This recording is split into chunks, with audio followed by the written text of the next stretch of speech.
Let them resort to the inward freedom, and the shadow of oppression shall no more darken the earth. Let men cease to oppress themselves, and no man will oppress his brother.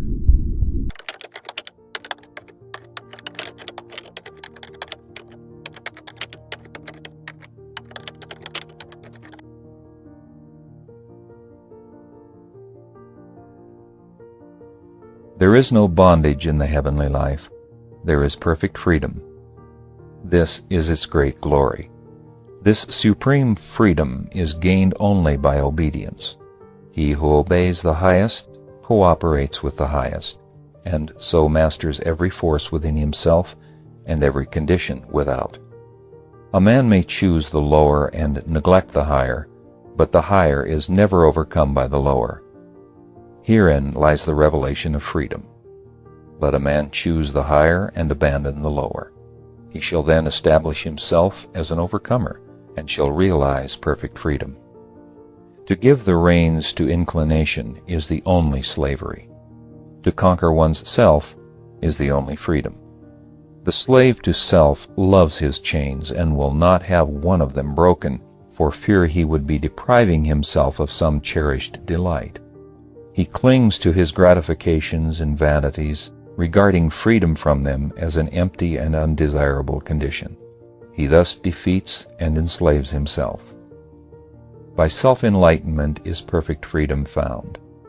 Whilst a man remains ignorant of himself, of his desires, of his emotions and thoughts, and of the inward causes which mold his life and destiny, having neither control nor understanding of himself, he will remain in bondage to passion, sorrow, suffering, and fluctuating fortune. The land of perfect freedom lies through the gate of knowledge. All outward oppression is but the shadow and effect of the real oppression within. For ages the oppressed have cried for liberty, and 1,000 man-made statutes have failed to give it to them. They can give it only to themselves. They shall find it only in obedience to the divine statutes which are inscribed upon their hearts. Let them resort to the inward freedom, and the shadow of oppression shall no more darken the earth. Let men cease to oppress themselves, and no man will oppress his brother.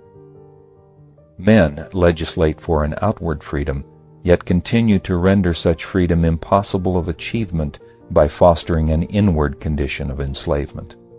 They thus pursue a shadow without and ignore the substance within. Man will be free when he is freed from self.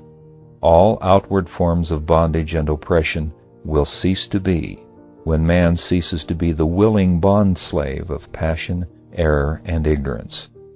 Freedom is to the free. Whilst men cling to weakness, they cannot have strength.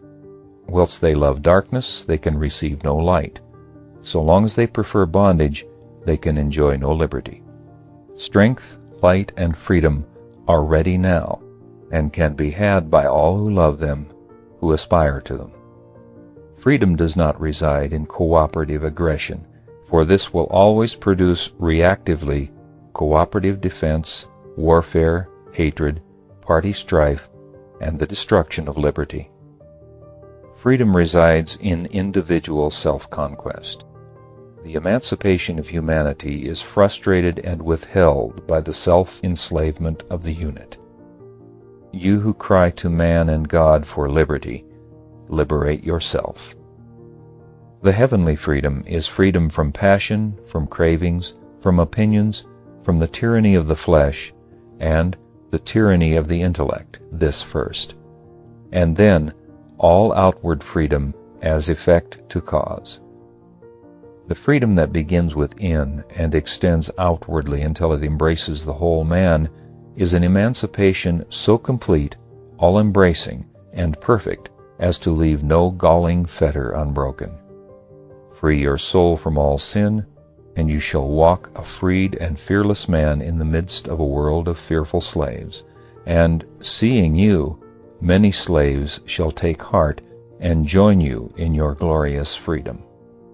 He who says, "My worldly duties are irksome to me. I will leave them and go into solitude where I shall be as free as the air," and thinks to gain freedom thus, will find only a harder slavery. The tree of freedom is rooted in duty, and he who would pluck its sweet fruits must discover joy in duty. Glad-hearted, calm, and ready for all tasks is he who is freed from self. Irksomeness and weariness cannot enter his heart, and his divine strength lightens every burden so that its weight is not felt. He does not run away from duty with his chains about him, but breaks them and stands free. Make yourself pure. Make yourself proof against weakness, temptation, and sin, for only in your own heart and mind shall you find perfect freedom, for which the whole world sighs and seeks in vain.